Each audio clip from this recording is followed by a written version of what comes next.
on the story, the first thing I see is the lexile level of this book, the book or level of this book, how many coins I can collect once I finish reading this book, and how much time it needs to be completed. And once I click on play and the book loads, I can then read it offline anytime I want without needing an internet connection. Rainforests. Book R also gives me the option to either have a narrator read the story for me, or I can turn the narration off and read it myself. When reading, I can notice that some words are underlined. When clicking on the underlined words, I can see the definition of each of those words and whether it's a noun, a verb, adjective. And when I turn on the narration, all the sentences that are being read are highlighted as they are being read. Introduction to rainforests. Rainforests are large, dense forests with many different... That way I can learn the pace, when to take breaths and breaks, what is the difference between a comma and a full stop when reading, etc., which helps improves my reading skills. From down here, you can see that a variety of pages are marked in green. These pages contain games and questions to help measure the understanding of students throughout the book. And questions vary between fill-in-the-blank questions, true or false questions, link between the statements, and other types of questions, which keep all the questions and the story engaging and highly interesting for students. The more questions I answer correctly, the more points I can collect, which also keeps it interesting for me as a student and boosts my understanding of the content and the story. Back to the homepage. When I click on search, I can browse the different stories in categories based on my interests. I can find animals, body and health, classics, cute, and so many other categories based on each student's different interests. That doesn't only apply for books, it also applies for songs and flashcards as well. Next, when I click on the microphone icon, I can see all these songs and nursery rhymes, which are very interesting, especially for the younger age group. And when clicking on any of these educational songs and nursery rhymes, I can see the same details. I can see the level, how much coins I can collect, and the time needed to finish this song. The itsy bitsy spider. The itsy bitsy spider went up the water spout. And like books, I can also turn off the narration and I can read it as a story instead of a song. Here as well, we can find a variety of questions and games that help measure the understanding of students and help emphasize their comprehension of the story. Spider, spout, down, sun. Here, students can hear and learn new words. Another type of questions is students are asked to sort these events chronologically. Itsy bitsy spider, down came the rain. The rain washed the spider. And here there's another type of games that's actually a puzzle where students can draw the spider or build the spider. So it's highly gamified and engaging, especially for younger kids. Marvelous. Yeah! Another type of content on Book or Class is the flashcards, which help so much in learning new words and pronunciation of these new words. For instance, when I click on any of these flashcards, Here, kitty, kitty. and when clicking on any of these cards, Cat. Dog. I can hear the word describing the image and I can hear its pronunciation. And I can listen to the word over and over again by clicking on this icon. Cat. Dog. And I can then say the word. I can click on this button and pronounce the word myself and I'll get a score based on how good my pronunciation is.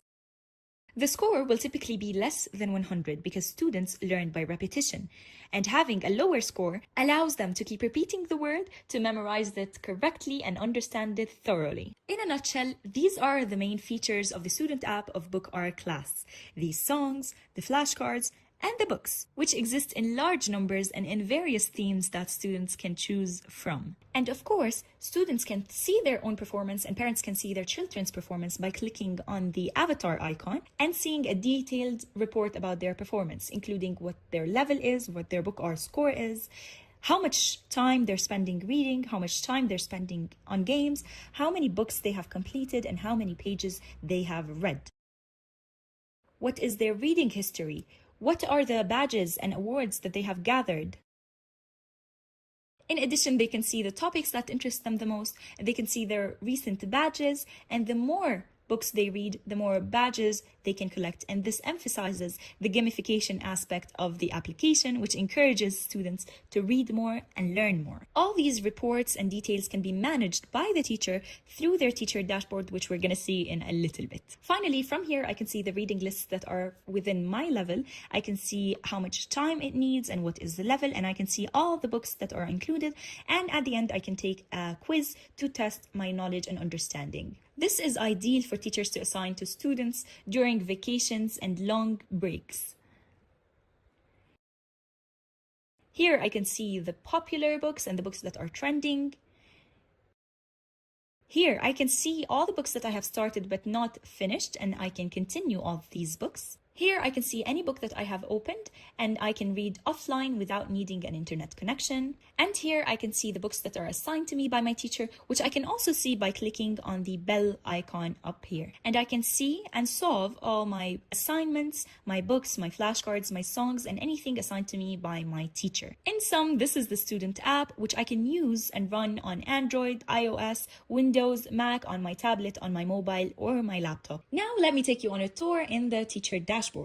This is where teachers can manage students as individuals, classes, or cohorts or schools as a whole. The teacher dashboard does not require any learning curve, and we provide you with an ongoing and on-demand training, and by the end of your training, you can get certified from BookR, the mother company. First, when I click on students, I can see the list of all my students that I can manage, and then I can click on manage student, from which I can see the dashboard for this individual specific student. I can see all the books the student is reading, and I can click on view statistics and see all the details and usage reports of the student and the student's behavior on the application. And I can also see all the details and report that the student can see from his student app on his profile. I can see these details either per student, or I can see the weekly reading report, and I can see all the books that my students are reading at the moment. Or by clicking on statistics, I can see all my school statistics and reading trends at the moment. For example, I can specify a time period, I can specify a class, and I can see the number of books that are read in this time period by the specific class. To the right, I can see who are my top 3 students that are reading the most, and I can organize competitions within my school to reward students that are reading the most. And I can also set a goal for the different classes for the students to read every single day. For example, I can choose the class and I can adjust the goal for this specific class. And from down here, I can see all my students and all their statistics. Now, if a newcomer joins my class in the middle of the year, I can click on add new student and simply put these details of the student, and they will immediately be created as one of my students in my student list. Now, don't worry about this hassle. You will receive your teacher accounts with all your students already loaded in their respective classes. Now let's go over to the books section. Here, when I click on books, I can see all the available content that I can assign to my students. And one of the most important features in BookR is their filtering and search feature. I can filter and search the books per level, topic, or a grammar lesson that I want to assign to my students. For instance, I can select my level to be level 3 and 4. I can select my grammar lesson to be present tenses if this is what I'm teaching at the moment, and my topic to be animals because this is what currently interests my students. And I'll be able to see all the books that fall within the level 3 and 4, the topic, animals, and the grammar lesson, which is the present tenses. And I can select any book that I like, generate a comprehension or vocab test for it, see its level, its lexile score, its CFR, its recommended age group, and so many other details about each and every single book. What are the grammar lessons it